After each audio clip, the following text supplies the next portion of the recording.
Reporter breaking. Cherthala Bindu Padmanabhan തിരോധാന കേസിലെ നിർണായക വിവരങ്ങൾ റിപ്പോർട്ടറിന്. സെബാസ്റ്റ്യൻ ബിന്ദുവിന്റെ പേരിൽ വ്യാജ തിരിച്ചറിയൽ രേഖകൾ ഉണ്ടാക്കി. SSLC ബുക്കും ഡ്രൈവിംഗ് ലൈസൻസും വ്യാജമായി തയ്യാറാക്കി. കുറുപ്പംകുളങ്ങര സ്വദേശിനി ജയയാണ് ഇതിന് സഹായം നൽകിയത്. സബ് രജിസ്ട്രാർ ഓഫീസിൽ ഉൾപ്പെടെ ജയ ബിന്ദുവായി ആൾമാറാട്ടം നടത്തിയെന്നും അന്വേഷണ സംഘം കണ്ടെത്തി. ബിന്ദുവിന്റെ ഭൂമി തട്ടിയെടുക്കാൻ സെബാസ്റ്റ്യന് രജിസ്ട്രേഷൻ വകുപ്പിലെ ഉദ്യോഗസ്ഥരുടെയും സഹായം ലഭിച്ചിട്ടുണ്ടെന്ന് ആക്ഷൻ കൗൺസിൽ ആരോപിച്ചു. അപ്പോൾ രജിസ്ട്രേഷൻ വകുപ്പ് ഉദ്യോഗസ്ഥരെയും അന്ന് ഈ ആൾമാറാട്ടം നടത്തിയതുമായി ബന്ധപ്പെട്ടുള്ള ആളുകളെയൊക്കെ വീണ്ടും ഇതിൻ്റെ ഈ പുതിയ അന്വേഷണത്തിൻ്റെ ഭാഗമായിട്ട് അവരെയൊക്കെ ഇതിലേക്ക് കൊണ്ടുവരേണ്ടതായിട്ടുണ്ട്. അവരിൽ നിന്നൊക്കെ തെളിവുകൾ ശേഖരിക്കേണ്ടതായിട്ടുണ്ട്. കാര്യം ആദ്യഘട്ടത്തിൽ ഇതെല്ലാം പോലീസ് അട്ടിമറിച്ചു. അപ്പോൾ വീണ്ടും അവരെ അന്വേഷണ പരിധിയിൽ കൊണ്ടുവന്ന് അവരിൽ നിന്ന് തെളിവുകൾ ശേഖരിക്കണം. ഈ രജിസ്ട്രേഷൻ വകുപ്പിലെ ഉദ്യോഗസ്ഥരെ അടക്കം ചോദ്യം ചെയ്യേണ്ടതായിട്ടുണ്ട്. അപ്പോൾ അതൊക്കെ ഞങ്ങൾ ആവശ്യപ്പെടുകയാണ്. ജൈനമ്മ കൊലപാതക കേസിൽ മൊബൈൽ ഫോണുകൾ കേന്ദ്രീകരിച്ചുള്ള അന്വേഷണത്തിൽ നിർണായക വിവരങ്ങൾ ലഭിക്കുമെന്ന പ്രതീക്ഷയിലാണ് ക്രൈംബ്രാഞ്ച് ഉള്ളത്. വിവിധ റിപ്പോർട്ടർമാർ വിശദമായ വിവരങ്ങളുമായി ചേരുകയാണ്. Sarath SS, K Akhil, SS Sharan എന്നിവരാണ് വിശദാംശങ്ങൾ നൽകുന്നത്. ആദ്യം ശരത്തിലേക്കാണ്. ശരത്ത്, ഒരു സൈക്കോ ആയിട്ടുള്ള ഒരുപാട് ദുരൂഹതകൾ ബാക്കി നിർത്തുന്ന ഒരു കുറ്റവാളിയാണ് ഈ പറയുന്ന സെബാസ്റ്റ്യൻ എന്നുള്ള കാര്യത്തിൽ അന്വേഷണ സംഘത്തിന് സംശയമില്ല. പക്ഷേ എന്നാൽ അത് വ്യക്തമായി പറയുന്ന തരത്തിൽ ഇതെല്ലാം കൊലപാതകങ്ങളാണോ, അതൊക്കെ എപ്പോൾ നടന്നു എന്നുള്ളതിലേക്കടക്കം എത്തിപ്പെടാനും പറ്റുന്നില്ല. പക്ഷേ ഈ ബിന്ദുവിന്റെ തിരോധാനവുമായി ബന്ധപ്പെട്ടുള്ള അന്വേഷണത്തിൽ തന്നെ ഈ ആൾമാറാട്ടം സംബന്ധിക്കുന്ന ഏറ്റവും പുതിയ വിവരങ്ങൾ അന്വേഷണ സംഘത്തിന് ലഭിക്കുമ്പോൾ അത് എത്രത്തോളം നിർണായകമാണ്, സെബാസ്റ്റ്യനിലേക്ക് അത് എത്രത്തോളം വിരൽ ചൂണ്ടുന്നുണ്ട്? റോഷ്നി, ഈ കേസിൽ തന്നെ ഏറ്റവും പ്രധാനപ്പെട്ട ഒരു തെളിവുകളിലൊന്നാണ് ഈ സെബാസ്റ്റ്യൻ വ്യാജ സർട്ടിഫിക്കറ്റ് അടക്കം ഉണ്ടാക്കി എന്നുള്ള കാര്യമാണ് അന്വേഷണ സംഘം ഒരു പ്രതീക്ഷ അർപ്പിക്കുന്ന വിവരം. അതായത് 2006 ബിന്ദു പത്മനാഭനെ കാണാതാവുന്നതെങ്കിലും 2017 ഇതുമായി ബന്ധപ്പെട്ട പരാതി സഹോദരൻ നൽകുന്നത്. പക്ഷേ ഇതിനിടയിൽ ബിന്ദുവിന്റെ സ്വത്തുക്കൾ പലരും കൈക്കലാക്കിയിരുന്നു. ഇതിൽ ഏറ്റവും ഒടുവിൽ പരാതിയിലേക്ക് പോലും കാര്യങ്ങൾ എത്തിയത് ഈ സെബാസ്റ്റ്യൻ സ്വത്തുക്കൾ കൈക്കലാക്കിയതുമായി ബന്ധപ്പെട്ടാണ്. അതായത് ഇടപ്പള്ളിയിലെ ബിന്ദുവിന്റെ ഭൂമി കൈക്കലാക്കിയത് സെബാസ്റ്റ്യനാണ് ആദ്യഘട്ടത്തിൽ തന്നെ സഹോദരൻ ഒരു പരാതിയെ അന്വേഷണ സംഘത്തോട് പറയുകയും ചെയ്തു. അതിനുശേഷമാണ് ഈ കേസിന്റെ ഒരു തുടക്കമെന്ന് പറയുന്നത്. അതായത് ബിന്ദുവിനെ കാണാതായെന്ന പരാതി പോലും ജനിക്കുന്നത് ബിന്ദുവിന്റെ സ്വത്തുക്കൾ കൈക്കലാക്കിയതിൽ സെബാസ്റ്റ്യന് പങ്കുണ്ട് എന്ന പരാതിയുടെ അടിസ്ഥാനത്തിലാണ്. പക്ഷേ അപ്പോഴും ബിന്ദുവിനെ കാണാതായാൽ സെബാസ്റ്റ്യന് പങ്കുണ്ടോ, അല്ലെങ്കിൽ ബിന്ദു കൊല്ലപ്പെട്ടോ അടക്കമുള്ള വിവരങ്ങൾ അന്വേഷണ സംഘത്തിന് മുമ്പിലില്ല. പക്ഷേ ഇപ്പോഴും അന്വേഷണ സംഘത്തെ സംബന്ധിച്ചിടത്തോളം അവർ സംശയിക്കുന്ന പ്രധാനപ്പെട്ട കാര്യം ഈ ബിന്ദു കൊല്ലപ്പെട്ടോ എന്നുള്ളതാണ്. അതായത് ഇതിൽ ഏറ്റവും നിർണായകമായ പ്രധാനപ്പെട്ട വിവരം ബിന്ദുവിന്റെ സ്വത്തുക്കൾ കൈക്കലാക്കാൻ സെബാസ്റ്റ്യൻ പല തവണ ശ്രമിച്ചിട്ടുണ്ട്. അതിൽ ദീർഘനാളത്തെ കാത്തിരിപ്പിനൊടുവിലാണ് സെബാസ്റ്റ്യൻ ഈ സ്വത്തുക്കൾ പലതും കൈക്കലാക്കിയത് എന്നുള്ളതാണ് അന്വേഷണ സംഘം കണ്ടെത്തിയിരിക്കുന്നത്.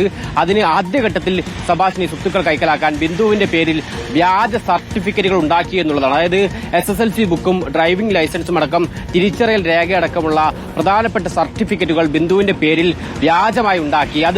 അതിന് സെബാസ്റ്റ്യനെ സഹായിച്ചത് ഈ കുറുപ്പംകുളങ്ങര സ്വദേശിനിയായ ജയ എന്നുള്ളൊരു സ്ത്രീയാണ്. ഇവരുടെ സഹായത്തോടു കൂടിയാണ് ബിന്ദു എന്ന വ്യാജേന ജയ വരുന്നു. അതായത് താനാണ് ബിന്ദു എന്ന രീതിയിൽ ജയയുടെ ഫോട്ടോയും ഒപ്പുമടക്കം ഈ സെബാസ്റ്റ്യൻ നൽകുന്നു. അതായത് ബിന്ദു എന്ന വ്യാജേന മറ്റൊരാളെ ആൾമാറാട്ടത്തിൽ ഇറക്കുന്നു. ഈ ജയ വഴിയാണ് ഈ വ്യാജ സർട്ടിഫിക്കറ്റ് ഉണ്ടാക്കുന്നത്. അതായത് SSLC ബുക്ക്, അതേപോലെ തന്നെ ഡ്രൈവിംഗ് ലൈസൻസ്, ഇതിനു പുറമെ തിരിച്ചറിയൽ കാർഡ്, ഇത് മൂന്നും സെബാസ്റ്റ്യൻ ഉണ്ടാക്കിയതിന് പ്രധാനപ്പെട്ട കാരണം ഈ വ്യാജ മുക്താർ ഉണ്ടാക്കാൻ വേണ്ടിയാണ്. അതായത് ബിന്ദുവായിട്ട് മറ്റൊരാളെ സെബാസ്റ്റ്യൻ ആ ഘട്ടത്തിൽ ആവശ്യമുണ്ടായിരുന്നു ബിന്ദുവിന്റെ സ്വത്തുക്കൾ തട്ടിയെടുക്കാൻ. അതിന് സഹായം എന്നോണം ഈ ജയയുടെ സഹായം തേടുന്നു.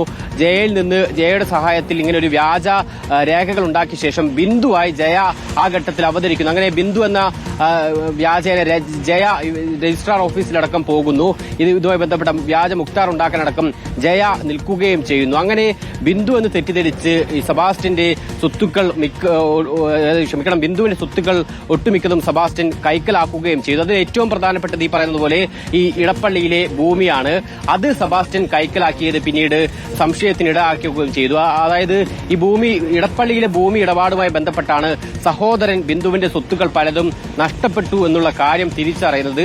പിന്നീടാണ് ഇതുമായി ബന്ധപ്പെട്ട പരാതി പോലും നൽകുന്നത്. അതുകൊണ്ട് തന്നെ ബിന്ദു തിരോധാന കേസിൽ ഏറ്റവും പ്രധാനപ്പെട്ട ആൾ സെബാസ്റ്റ്യനാണ് എന്നുള്ള വിവരം ഈ പ്രവീണിന് ലഭിക്കുകയും ചെയ്തു. അതിന്റെ അടിസ്ഥാനത്തിൽ പ്രവീൺ പരാതി നൽകുകയും ചെയ്തു. പിന്നീട് അതിൽ ഇടനിലക്കാരിയായി നിന്നത് ജയ എന്നുള്ളൊരു സ്ത്രീയാണ്. അതുകൊണ്ട് തന്നെ ഈ കേസിൽ ഒരുപക്ഷെ നിർണായകമാകുന്ന വിവരം നൽകാൻ കഴിയുക ജയയ്ക്കാണ്. കാരണം ഇത് എങ്ങനെയാണ് സെബാസ്റ്റ്യൻ ഇങ്ങനെ ബിന്ദു എന്ന രീതിയിലേക്ക് ജയയെ കൊണ്ടുവരുന്നത്, ബിന്ദു എന്തു സംഭവിച്ചു എന്നടക്കമുള്ള വിവരങ്ങൾ ഒരുപക്ഷെ ജയയ്ക്ക് അറിയാമെന്നുള്ളതാണ് അന്വേഷണ സംഘം പ്രതീക്ഷ. അതുകൊണ്ട് തന്നെ ഇക്കാര്യങ്ങളടക്കം അന്വേഷണ സംഘം വിശദമായി പരിശോധിക്കുകയാണ്. ജയയെ വീണ്ടും ചോദ്യം ചെയ്യാനാണ് അന്വേഷണ സംഘം ശ്രമിക്കുകയും ചെയ്യുന്നത്. മാത്രമല്ല ഈ തട്ടിപ്പ് നിർണായകം തന്നെയാണ്. ശരത്ത്, മറ്റൊന്ന്, ഈ ബിന്ദുവിന്റെ ഭൂമി തട്ടിയെടുക്കാൻ സെബാസ്റ്റ്യന് രജിസ്ട്രേഷൻ വകുപ്പിലെ ഉദ്യോഗസ്ഥരുടെ അടക്കം സഹായം ലഭിച്ചിട്ടുണ്ടെന്ന ആക്ഷൻ കൗൺസിലിന്റെ ആരോപണം, അത് വളരെ നിർണായകം തന്നെയല്ലേ? അതാണ് മറ്റൊരു പ്രധാനപ്പെട്ട കാര്യം. അതായത് ഉദ്യോഗസ്ഥ തലങ്ങളിൽ നിന്ന് പോലും സെബാസ്റ്റ്യന് വേണ്ട സഹായങ്ങൾ ലഭിച്ചു എന്നുള്ളതാണ് മറ്റൊരു പ്രധാനപ്പെട്ട കാര്യം. അതായത് ഈ വ്യാജരേഖ ഉണ്ടാക്കാൻ എങ്ങനെ സെബാസ്റ്റ്യൻ സാധിച്ചു? സാധാരണഗതിയിൽ ഒരു SSLC ബുക്ക് അല്ലെങ്കിൽ അങ്ങനെ ഒരു സർട്ടിഫിക്കറ്റ് ഉണ്ടാക്കുക എന്നുള്ളത് അത്ര എളുപ്പമുള്ള കാര്യമല്ല. മാത്രമല്ല ലൈസൻസ് ഉണ്ടാക്കുക എന്നുള്ളത് ഏറ്റവും പ്രയാസകരമായ കാര്യമാണ്. ഈ വ്യാജരേഖ ശ്രമിച്ചു എന്ന് പറയുമ്പോഴും ജയയുടെ സഹായം ലഭിച്ചു എന്ന് പറയുമ്പോഴും ജയയ്ക്ക് വാഹനം ഓടിക്കാൻ ഒന്നും തന്നെ അറിയില്ല. 4 വീലർ ഓടിക്കാൻ അറിയാത്ത ആളാണ്, അല്ലെങ്കിൽ 2 വീലർ ഓടിക്കാൻ അറിയാത്ത ആളായിരുന്നു ജയ ആ ഘട്ടത്തിൽ ജയയുടെ ഫോട്ടോയും ഒപ്പവും ഉപയോഗിച്ച് എങ്ങനെ ഡ്രൈവിംഗ് ലൈസൻസ് സെബാസ്റ്റ്യൻ കൈക്കലാക്കി? അത്തരത്തിൽ വിവിധ സർക്കാർ ഉദ്യോഗസ്ഥരുടെ കൂടി സഹായം ഒരുപക്ഷെ ഈ പറയുന്നത് പോലെ സെബാസ്റ്റ്യൻ ലഭിച്ചിട്ടുണ്ടാകാം. അതിൽ ഒരു വിഭാഗം ഈ പറയുന്ന പോലെ രജിസ്ട്രേഷൻ ഓഫീസാണ്, അവരുടെ കൂടി സഹായം ലഭിച്ചിട്ടുണ്ടെന്നുള്ളതാണ് അന്വേഷണ സംഘം സംശയിക്കുന്നത്. അതിനു പുറമെയാണ് എന്തായാലും ഈ പറയുന്നത് പോലെ ഡ്രൈവിംഗ് ലൈസൻസ് ഉണ്ടാക്കാൻ സഹായിച്ചത്, അല്ലെങ്കിൽ വ്യാജ സർട്ടിഫിക്കറ്റുകൾ ഉണ്ടാക്കാൻ വലിയൊരു സഹായം സെബാസ്റ്റ്യൻ ലഭിച്ചിട്ടുണ്ട്. അത് തീർച്ചയായും ഈ സർക്കാർ തലത്തിൽ നിന്നുള്ള സഹായമായിരിക്കുമെന്നുള്ളതാണ് അന്വേഷണ സംഘം പ്രതീക്ഷിക്കുന്നത്. ആ കാര്യങ്ങളടക്കം എന്തായാലും പരിശോധിക്കേണ്ടതുണ്ട്. അങ്ങനെ ഈ രജിസ്ട്രേഷൻ ഓഫീസിലെ അന്ന് ജോലി ചെയ്തിരുന്ന ഉദ്യോഗസ്ഥരെ ചോദ്യം ചെയ്യണമെന്ന ആവശ്യം ഇപ്പോൾ എന്തായാലും ആക്ഷൻ കമ്മിറ്റി മുന്നോട്ട് വെക്കുന്നുണ്ട്. അത് അന്വേഷണത്തിൽ നിർണായകമായും കൂടുതൽ വിവരങ്ങൾ ഇവരിൽ നിന്ന് ലഭിക്കുമെന്നുള്ളതാണ് ആക്ഷൻ കമ്മിറ്റി പറയുകയും ചെയ്യുന്നത്. ശരി, എന്തായാലും ഈ കേസിൽ പുറത്തുവരുന്ന ഓരോ വിവരങ്ങളും അത് അന്വേഷണ സംഘത്തിന് അത്രത്തോളം മുതൽക്കൂട്ടാവും. കാരണം പോലീസിനെ വട്ടം കറക്കിക്കൊണ്ടിരിക്കുകയാണ് പ്രതി. നിസ്സഹകരണമാണ് പ്രതിയുടെ പ്രത്യേകത. പല ചോദ്യങ്ങളും മാറിയും മറിച്ചും ചോദിക്കുമ്പോഴും ഒന്നും വിട്ടുപറയാതെ, ഒരു വിവരങ്ങളും പുറത്തുവരാതെ സെബാസ്റ്റ്യൻ ഒളിച്ചു വെക്കുന്ന കാര്യങ്ങൾ ഇനിയും ഒട്ടേറെയാണെന്നുള്ള നിഗമനത്തിൽ തന്നെയാണ് അന്വേഷണ സംഘമുള്ളത്.